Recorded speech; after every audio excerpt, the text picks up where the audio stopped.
আসসালামু আলাইকুম। বর্তমানে আপনাদের যাদের বাজেট হলো ১২ থেকে ১৫,০০০ টাকা এবং এই ১৫,০০০ টাকা বাজেটের মধ্যেই বর্তমান মার্কেটে সবথেকে বেস্ট একটি অলরাউন্ডার ফোন কিনতে চান, তারা চাইলে আজকের এই ভিডিওটি দেখতে পারেন। কারণ আপনাদের মধ্যে এমন অনেকেই আছে যারা এই বাজেটের মধ্যে ফোন কিনতে গিয়ে কনফিউজড হয়ে যান। কারণ বর্তমান মার্কেটে এই বাজেটের মধ্যে প্রায় অনেকগুলোই ফোন পাওয়া যায়, প্রায় ২০ থেকে ২৫টি ফোন পাওয়া যায়, তাই কনফিউজড হয়ে যাওয়াটাই স্বাভাবিক। তাই আজকের ভিডিওটি আপনারা সম্পূর্ণভাবে দেখবেন। আশা করছি আজকের এই ভিডিওটি যদি আপনারা সম্পূর্ণভাবে দেখেন তাহলে আপনাদের সম্পূর্ণ কনফিউশন দূর হয়ে যাবে এবং আপনি আপনার জন্য সবথেকে বেস্ট একটি ফোন কিনতে পারবেন। তাই চলুন আর কথা না বাড়িয়ে মূল ভিডিওতে চলে যাওয়া যাক। আর মূল ভিডিওতে চলে যাওয়ার আগে একটি ছোট্ট রিকোয়েস্ট, আপনি যদি এই চ্যানেলের নতুন দর্শক হয়ে থাকেন তাহলে প্লিজ চ্যানেলটি সাবস্ক্রাইব করে আমাদের পাশেই থাকুন। আমাদের লিস্টের ৫ নম্বর পজিশনে আমরা যে ফোনটি রেখেছি, এই ফোনটি মূলত তাদের জন্য যারা একটি সুন্দর লুক ও ডিজাইনের ফোন চান, পাশাপাশি ভালো গেমিং করতে চান, সেই সাথে যাদের বাজেট বরাবর ১২,০০০ টাকা, তারা চাইলে এই ফোনটি দেখতে পারেন। এটি হলো পোকো M5। ফোনটির ডিসপ্লেতে থাকছে 6.58 ইঞ্চির একটি ফুল HD প্লাস রেজলিউশনের IPS LCD প্যানেল, সাথে থাকছে 90 হার্জের রিফ্রেশ রেট। ফোনটির ডিসপ্লেটির প্রোটেকশনের জন্য থাকছে কর্নিং গরিলা গ্লাসের প্রোটেকশন। ফোনটির বডি ফ্রেমটি প্লাস্টিক বিল্ডের। ফোনটির ব্যাকসাইডে রয়েছে ট্রিপল ক্যামেরা সেটআপ, যার প্রাইমারি লেন্সটি হলো 50 মেগাপিক্সেলের একটি মেইন ক্যামেরা, সাথে থাকছে 2 মেগাপিক্সেলের একটি ম্যাক্রো লেন্স, সাথে থাকছে 2 মেগাপিক্সেলের একটি ডেপথ সেন্সর। ফোনটির মেইন ক্যামেরাটি দিয়ে আপনারা ফুল HD ভিডিও রেকর্ড করতে পারবেন, সেই সাথে এই ক্যামেরাটি দিয়ে আপনারা এই বাজেট অনুযায়ী মোটামুটি ভালো রকমেরই ফটোগ্রাফি করতে পারবেন। ফোনটির ফ্রন্টে রয়েছে একটি 5 মেগাপিক্সেলের সেলফি ক্যামেরা এবং এই সেলফি ক্যামেরাটি দিয়েও আপনারা ফুল HD ভিডিও রেকর্ড করতে পারবেন, সেই সাথে বাজেট অনুযায়ী মোটামুটি ভালো রকমের সেলফিও তুলতে পারবেন। ফোনটি পাওয়ারের জন্য রয়েছে MediaTek Helio G99 এর প্রসেসর। এটি একটি 6nm আর্কিটেক্টে বিল্ড প্রসেসর। এই প্রসেসরটি দিয়ে আপনারা ডে টু ডে লাইফে মাল্টিটাস্কিং বেশ ভালোভাবেই করতে পারবেন, পাশাপাশি গেমিং দুর্দান্ত লেভেলের করতে পারবেন। ফোনটিতে আউট অফ দ্য বক্স থাকছে Android 12 এর আপডেট। এর ব্যাকএন্ডে রয়েছে MIUI 13। ফোনটিতে সিকিউরিটির জন্য থাকছে সাইড মাউন্টেন ফিঙ্গারপ্রিন্ট সেন্সর, পাশাপাশি পাচ্ছেন 5000 mAh একটি ব্যাটারির সাথে থাকছে 18 ওয়াটের একটি ফাস্ট চার্জার। ফোনটি বর্তমানে দেশের বাজারে 4GB 128GB ভেরিয়েন্টটি পাওয়া যাচ্ছে বরাবর ১২,০০০ টাকা আনঅফিসিয়ালি। তাই আপনাদের যাদের বাজেট হলো বরাবর ১২,০০০ টাকা এবং এই বাজেটের মধ্যে মোটামুটি ভালো লুক ও ডিজাইনের একটি ফোন চান, পাশাপাশি দুর্দান্ত লেভেলের গেমিং করতে চান ও মোটামুটি ভালো রকমেরই ফটোগ্রাফি করতে চান, তারা চাইলে এই ফোনটি দেখতে পারেন। আমাদের লিস্টের ৪ নম্বর পজিশনে আমরা যে ফোনটি রেখেছি, এই ফোনটি মূলত তাদের জন্য যাদের বাজেট বরাবর ১৩,০০০ টাকা এবং এই ১৩,০০০ টাকা বাজেটের মধ্যে বর্তমান মার্কেটের সব থেকে বেস্ট একটি অলরাউন্ডার ফোন চান, পাশাপাশি ভালো একটি মাল্টিটাস্কিং করতে চান, তারা চাইলে এই ফোনটি দেখতে পারেন। এটি হলো Motorola G24 পাওয়ার। ফোনটিতে ডিসপ্লে হিসেবে থাকছে 6.56 ইঞ্চির একটি HD প্লাস রেজুলেশনের IPS LCD প্যানেল, সাথে থাকছে 90 হার্জের রিফ্রেশ রেট। ফোনটির বডিটি সম্পূর্ণভাবে প্লাস্টিক বিল্ড। ফোনটির ব্যাকসাইডে রয়েছে ডুয়েল ক্যামেরা সেটআপ, যার প্রাইমারি লেন্সটি হলো 50 মেগাপিক্সেলের একটি মেইন ক্যামেরা, সাথে থাকছে 2 মেগাপিক্সেলের একটি ম্যাক্রো লেন্স। ফোনটির মেইন ক্যামেরাটি দিয়ে আপনারা ফুল HD ভিডিও রেকর্ড করতে পারবেন, পাশাপাশি এই মেইন ক্যামেরাটি দিয়ে আপনারা বাজেট অনুযায়ী ভালো রকমেরই ফটোগ্রাফি করতে পারবেন। ফোনটির ফ্রন্টে রয়েছে একটি 8 মেগাপিক্সেলের সেলফি ক্যামেরা। এই সেলফি ক্যামেরাটি দিয়ে আপনারা ফুল HD ভিডিও রেকর্ড করতে পারবেন, পাশাপাশি ভালো রকমের সেলফিও তুলতে পারবেন বাজেট অনুযায়ী। ফোনটিতে পাওয়ারের জন্য রয়েছে MediaTek Helio G85 এর প্রসেসর। এটি একটি 12nm আর্কিটেক্টে বিল্ড প্রসেসর। এই প্রসেসরটি দিয়ে আপনারা মোটামুটি ভালো রকমেরই গেমিং করতে পারবেন, তাছাড়াও ডে টু ডে লাইফে মোটামুটি ভালো রকমেরই পারফরমেন্স পাবেন। এছাড়াও ফোনটিতে আউট অফ দ্য বক্স রয়েছে Android 14 এর আপডেট এবং সিকিউরিটির জন্য থাকছে সাইড মাউন্টেন ফিঙ্গারপ্রিন্ট সেন্সর। এছাড়াও ফোনটিতে ব্যাটারির জন্য থাকছে 6000 mAh একটি ম্যাসিভ ব্যাটারির সাথে থাকছে 30 ওয়াটের একটি ফাস্ট চার্জার। এই ফোনটি বর্তমানে দেশের বাজারে পাওয়া যাচ্ছে 4GB 128GB ভেরিয়েন্টটি বরাবর ১৩,০০০ টাকায়। তাই আপনাদের যাতে বাজেট হলো বরাবর ১৩,০০০ টাকা এবং এই বাজেটের মধ্যে বর্তমান মার্কেটের সব থেকে বেস্ট একটি অলরাউন্ডার ফোন কিনতে চান, তারা চাইলে এই ফোনটি দেখতে পারেন। আমাদের লিস্টের ৪ নম্বর পজিশনে আমরা যে ফোনটি রেখেছি, এই ফোনটি মূলত তাদের জন্য যারা একটি সুন্দর লুক ও ডিজাইনের ফোন চান, পাশাপাশি ফটোগ্রাফির জন্য ভালো একটি ক্যামেরা চান, তারা চাইলে এই ফোনটি দেখতে পারেন।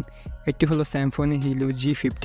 ফোনটিতে ডিসপ্লে হিসেবে থাকছে 6.72 ইঞ্চির একটি ফুল HD প্লাস রেজলিউশনের IPS LCD প্যানেল, সাথে থাকছে 90 হার্জের রিফ্রেশ রেট।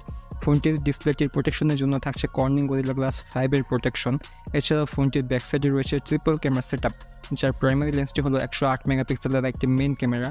এই ক্যামেরাটির মধ্যে OIS এর সাপোর্ট রয়েছে। এছাড়াও রয়েছে 2 মেগাপিক্সেলের ম্যাক্রো লেন্স ও 8 মেগাপিক্সেলের একটি পোর্ট্রেট লেন্স। ফোনটির মেইন ক্যামেরাটি দিয়ে আপনারা ফুল এইচডি ভিডিও রেকর্ড করতে পারবেন। পাশাপাশি এই ক্যামেরাটি দিয়ে আপনারা মোটামুটি এই বাজেট অনুযায়ী ভালো রকমের ফটোগ্রাফি করতে পারবেন। ফোনটির ফ্রন্টে রয়েছে একটি 32 মেগাপিক্সেলের সেলফি ক্যামেরা এবং এই সেলফি ক্যামেরাটি দিয়ে আপনারা ফুল এইচডি ভিডিও রেকর্ড করতে পারবেন। পাশাপাশি এই বাজেট অনুযায়ী আপনারা সব থেকে বেস্ট সেলফি তুলতে পারবেন। ফোনটি পাওয়ারের জন্য রয়েছে MediaTek Helio G88 এর প্রসেসর। এটি একটি 12 ন্যানোমিটার আর্কিটেক্টের বিল্ড প্রসেসর। এই প্রসেসরটি দিয়ে আপনারা ডে টু ডে লাইফে একটি ভালো রকমের পারফরমেন্স পাবেন। এছাড়াও এই প্রসেসরটি দিয়ে আপনারা টুকটাক গেমিং করতে পারবেন। ফোনটিতে আউট অফ দ্য বক্স রয়েছে Android 14 এর আপডেট। ফোনটির সিকিউরিটির জন্য রয়েছে সাইড মাউন্টেন ফিঙ্গারপ্রিন্ট সেন্সর। ফোনটিতে ব্যাটারির জন্য থাকছে 5000 mAh একটি ম্যাসিভ ব্যাটারির সাথে থাকছে 33 ওয়াটের একটি ফাস্ট চার্জার। এই ফোনটি বর্তমানে দেশের মার্কেটে 6GB 128GB ভেরিয়েন্টটি পাওয়া যাচ্ছে 14,699 টাকা। তাই আপনাদের যাদের বাজেট হলো 14,000 টাকার থেকে একটু বেশি কিন্তু 15,000 টাকার থেকে কম, তারা চাইলে এই ফোনটি দেখতে পারেন। আমাদের লিস্টের 2 নম্বর পজিশনে যে ফোনটি রেখেছি এই ফোনটি মূলত তাদের জন্য যাদের বাজেট হলো বরাবর 15 থেকে 16,000 টাকা, কিন্তু এই বাজেটের মধ্যে বর্তমান মার্কেটে সব থেকে বেস্ট একটি অলরাউন্ডার ফোন চান, তারা চাইলে এই ফোনটি দেখতে পারেন। এটি হলো স্যামসাং গ্যালাক্সি F14 5G। ফোনটিতে ডিসপ্লে হিসেবে থাকছে 6.6 ইঞ্চি একটি ফুল এইচডি প্লাস রেজুলেশনের ডিসপ্লে, সাথে থাকছে 90 হার্জের রিফ্রেশ রেট। ফোনটির বডি ফ্রেমটি ফোন সম্পূর্ণভাবে প্লাস্টিক বিল্ডের। এছাড়াও ফোনটির ব্যাকসাইডে রয়েছে ডুয়েল ক্যামেরা সেটআপ, যার প্রাইমারি লেন্সটি হলো 50 মেগাপিক্সেলের মেন ক্যামেরা, সাথে থাকছে 2 মেগাপিক্সেলের একটি ম্যাক্রো লেন্স। ফোনটির মেন ক্যামেরাটি দিয়ে আপনারা ফুল এইচডি ভিডিও রেকর্ড করতে পারবেন। এছাড়াও এই ফোনটির মেন ক্যামেরাটি দিয়ে আপনারা মোটামুটি ভালো রকমের ফটোগ্রাফি করতে পারবেন। ফোনটির ফ্রন্টে রয়েছে একটি 13 মেগাপিক্সেলের সেলফি ক্যামেরা এবং এই সেলফি ক্যামেরাটি দিয়ে আপনারা ফুল এইচডি ভিডিও রেকর্ড করতে পারবেন, সেই সাথে বাজেট অনুযায়ী মোটামুটি ভালো রকমের সেলফিও তুলতে পারবেন।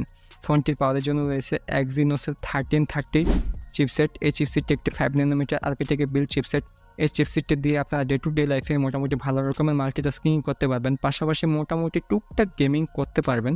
এই ফোনটিতে আউট অফ দ্য বক্স রয়েছে Android 13 এর আপডেট। এর ব্যাকএন্ডে রয়েছে One UI 5.1 এবং এই ফোনটিতে সিকিউরিটির জন্য রয়েছে সাইড মাউন্টেন ফিঙ্গারপ্রিন্ট সেন্সর এবং এই ফোনটিতে ব্যাটারির জন্য রয়েছে 6000 mAh একটি ম্যাসিভ ব্যাটারির সাথে থাকছে 25 ওয়াটের একটি ফাস্ট চার্জার। এই ফোনটি বর্তমানে দেশের মার্কেটে আনঅফিসিয়ালি পাওয়া যাচ্ছে 15 থেকে 16,000 টাকা। তাই আপনাদের যাদের বাজেট হলো বরাবর 15 থেকে 16,000 টাকা, তারা চাইলে এই ফোনটি দেখতে পারেন। আমাদের লিস্টের 1 নম্বর পজিশনে আমরা যে ফোনটি রেখেছি এই ফোনটি মূলত একটি অফিসিয়াল ফোন এবং এই ফোনটির বাজেট 15,000 টাকার থেকে একটু বেশি। এটি হলো OnePlus Nord N30 SE। ফোনটির ডিসপ্লে হিসেবে থাকছে 6.72 ইঞ্চির একটি ফুল এইচডি প্লাস রেজুলেশনের IPS LCD প্যানেল। ফোনটির ডিসপ্লেটির প্রোটেকশনের জন্য থাকছে কর্নিং গরিলা গ্লাসের প্রোটেকশন। তাছাড়া ফোনটির ব্যাকসাইডে রয়েছে ডুয়েল ক্যামেরা সেটআপ, যার প্রাইমারি লেন্সটি হলো 50 মেগাপিক্সেলের মেন ক্যামেরার সাথে থাকছে 2 মেগাপিক্সেলের একটি ডেপথ সেন্সর। ফোনটির মেন ক্যামেরাটি দিয়ে আপনারা ফুল এইচডি ভিডিও রেকর্ড করতে পারবেন, পাশাপাশি বাজেট অনুযায়ী বেশ ভালো রকমেরই ফটোগ্রাফি করতে পারবেন। ফোনটির ফ্রন্টে রয়েছে একটি 8 মেগাপিক্সেলের সেলফি ক্যামেরা এবং এই সেলফি ক্যামেরাটি দিয়ে আপনারা ফুল এইচডি ভিডিও রেকর্ড করতে পারবেন, পাশাপাশি ভালো রকমের সেলফিও তুলতে পারবেন। ফোনটির পাওয়ারের জন্য রয়েছে MediaTek Dimensity 6020 চিপসেট। এটি একটি 7 ন্যানোমিটার আর্কিটেক্টের বিল্ড চিপসেট। এই চিপসেটটি দিয়ে আপনারা ডে টু ডে লাইফে বেশ ভালো রকমেরই পারফরমেন্স পাবেন, পাশাপাশি গেমিং করেও আপনারা এই চিপসেটটি দিয়ে ভালো রকমের পারফরমেন্স পাবেন। ফোনটিতে আউট অফ দ্য বক্স রয়েছে Android 13 এর আপডেট। এর ব্যাকএন্ডে রয়েছে Oxygen OS 13.1। ফোনটিতে IP54 এর রেটিং থাকায় টুকটাক ধুলাবালি ও পানি ছিটে ফোটাতে ফোনটির তেমন কোনো ক্ষতিই হবে না। এছাড়া ফোনটিতে সিকিউরিটির জন্য রয়েছে সাইড মাউন্টেন ফিঙ্গারপ্রিন্ট সেন্সর। এছাড়া ফোনটিতে ব্যাটারির জন্য রয়েছে 5000 mAh একটি ব্যাটারির সাথে থাকছে 33 ওয়াটের একটি ফাস্ট চার্জার। ফোনটি বর্তমানে দেশের মার্কেটে 4GB 128GB ভেরিয়েন্টটি অফিসিয়ালি পাওয়া যাচ্ছে 15,999 টাকা, অর্থাৎ 16,000 টাকায়। তাই আপনাদের যাদের বাজেট হলো বরাবর 16,000 টাকা এবং এই বাজেটের মধ্যে একটি অফিসিয়াল ফোন চান, পাশাপাশি ভালো লুক ও ডিজাইনের ফোন চান, ভালো গেমিং করতে চান, ভালো ক্যামেরার পারফরমেন্স চান, তারা চাইলে এই ফোনটি দেখতে পারেন। এই ছিল 15,000 টাকা বাজেট সেগমেন্টের মধ্যে বর্তমান মার্কেটের মধ্যে থাকা সেরা 5টি ফোন। এই ফোনগুলোর মধ্যে আপনার কোন ফোনটি সব থেকে বেশি ভালো লেগেছে সেটি আমাদের জানাতে পারেন কমেন্ট করে। আপনি এখন পর্যন্ত যদি চ্যানেলটিতে সাবস্ক্রাইব করে না থাকেন তাহলে ভিডিওটিতে লাইক দিয়ে চ্যানেলটি সাবস্ক্রাইব করুন। আজকের ভিডিওটি এই পর্যন্তই, দেখা হবে পরবর্তী কোনো ভিডিওতে। আল্লাহ হাফেজ।